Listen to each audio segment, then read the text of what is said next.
میرے نبی رحمت نور مجسم شفیع معظم صلی اللہ علیہ وسلم نے فرمایا جو بی بی بن سور کے بازار جائے، میری طرف دیکھیں، آنکھیں کھول کے دیکھیں، یہ حدیث آپ نے سنانی ہے، انشاءاللہ بولیے، سنائیں گے انشاءاللہ تعالی، بول کے انشاءاللہ کہیے، آپ کو ثواب ہوگا، سنائیں گے انشاءاللہ۔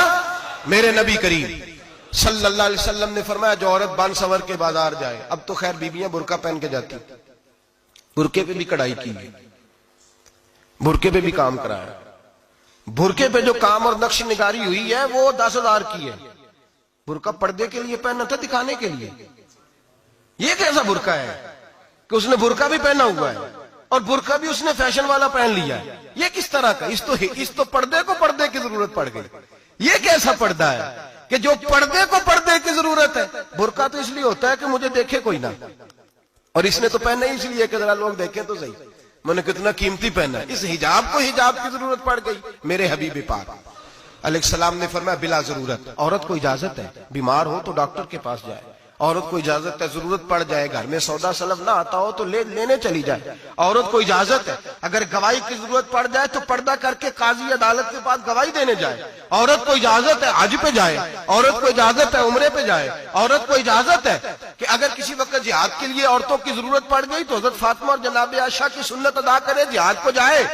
لیکن اگر عورت موج کرنے جائے اور روز کہے وہ دیکھیں نا فلاں پارک میں تھے آپ تو کبھی گئے ہی نہیں، فلاں جگہ تھے آپ کے پاس تو فرصت ہی نہیں، فلاں میری سرگودے والی بہن کا خامن تو روز لے کے جاتا ہے، آپ نے تو کبھی توجہ ہی نہیں فرمائی۔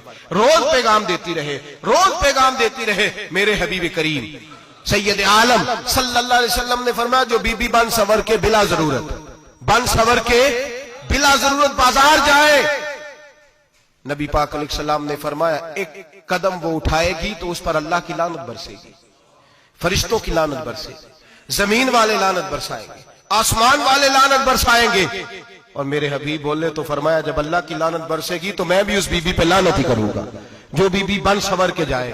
اور آگے سن لیں، میرے حبیب نے فرمایا اگر اس کا خامد راضی ہو اس کے بن سور کے بازار جانے پہ، آپ ناراض ہو جائیں، اللہ کرے اس بات پہ ہو ہی جائیں اور اللہ کرے بدل جائے نظام، جو خامد خود میک اپ کرا کے تیار کرا کے پارٹی میں لے کر کے جائے، جو سامنے والی فرنٹ سیٹ پہ خود بغیر نقاب کے اس کو بٹھائے، جو موٹر سائیکل کی پشت پہ خود تیار کرا کے بٹھائے، اور جو خود کہے تو چلی جانا، جا تو شادی بھی تو دیکھا، فلاں کام بھی تو کرا، میں آزاد ہوں۔ میرے حبیب نے فرمایا جس کی بیوی بن سور کے جائے، جس کی بیوی میک اپ کر کے جائے، چیلم پہ بھی بیوٹی پارلر سے ہو کے جاتی ہے، جس کی بیوی بن سور کے نکلے وہ راضی ہو، وہ خوش ہو۔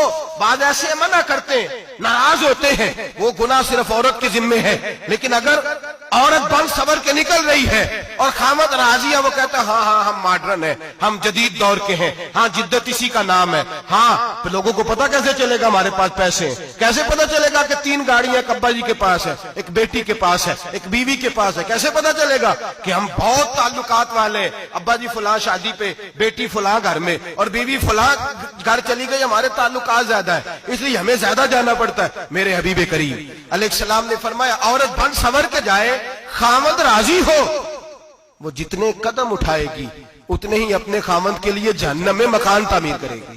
فرمایا اس کے خامد کے لیے اتنے مکان دوزخ میں تیار ہو گئے، وہ جلایا جائے گا، وہ تپایا جائے گا، وہ جہنم کی آگ کا ایندھن بنے گا۔ اور میں نے شاید آپ کو درجنوں بعد حدیث سنائی ہو، میرے کریم رسول نے فرمایا بی بی ایک ہوگی پر 4 آدمیوں کو جہنم میں لے کے جائے گی۔ یا رسول اللہ کس کو؟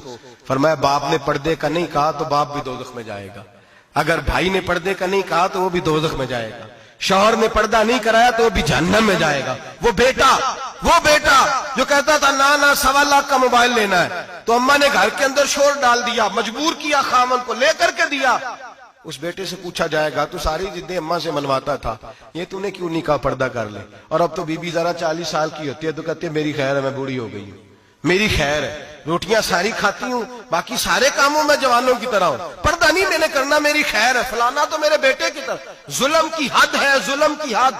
کزن ایک دوسرے سے ہاتھ ملاتے، کزن، وہ کس مصیبت کا نام ہے؟ کہتے یہ بھائی ہے، او بھائی یہ بھائی ہوتا تو اس سے نکاح ناجائز ہوتا، اگر یہ بھائی ہوتا تو اس کے ساتھ نکاح جائز ہوتا، اب چونکہ اللہ نے اس کے ساتھ نکاح کو حرام رکھا ہے تو یہ تمہارا بھائی ہو سکتا؟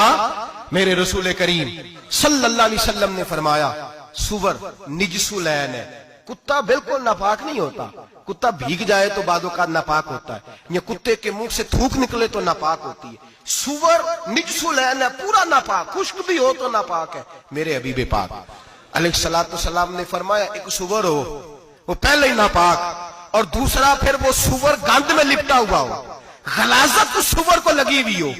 فرمایا ایک تو سور جو نجس العین ہے اور پھر وہ گند میں لپٹ جائے, غلاظت میں بھر جائے, اس کے پورے وجود کو گندگی لگ جائے. فرمایا وہ سور گندگی اور غلاظت میں لپٹا ہوا تیرے جسم سے لگ جائے تو اتنا برا نہیں جتنا غیر محرم عورت کا وجود تیرے وجود سے لگ جائے تو برا ہے. کس قدر تفصیل دی, کہاں سے بات شروع کی اور کہاں میرے نبی نے سکھائی. کزن ہاتھ ملا رہی ہے, کزن کے ساتھ بازار جایا جا رہا ہے, کزن کے ساتھ فلاں کام ہو رہا ہے, کزن کو چچا کا بیٹا بھائی ہوتا ہے. اگر یہ سگا بھائی ہوتا تو اس کے ساتھ نکاح ناجائز ہوتا. خدا را آ جاؤ, لوٹ آؤ, واپس پلٹو دین کی طرف, لوٹو اس تباہی سے نکلو.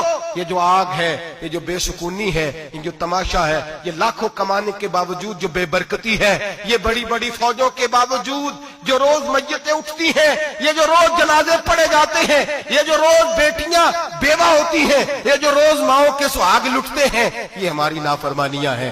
ہم دین کے معاملے میں ہم لوگوں نے نرمی شروع کر دی ہے. ہم اللہ اور اس کے رسول سے بغاوت کرنے لگے.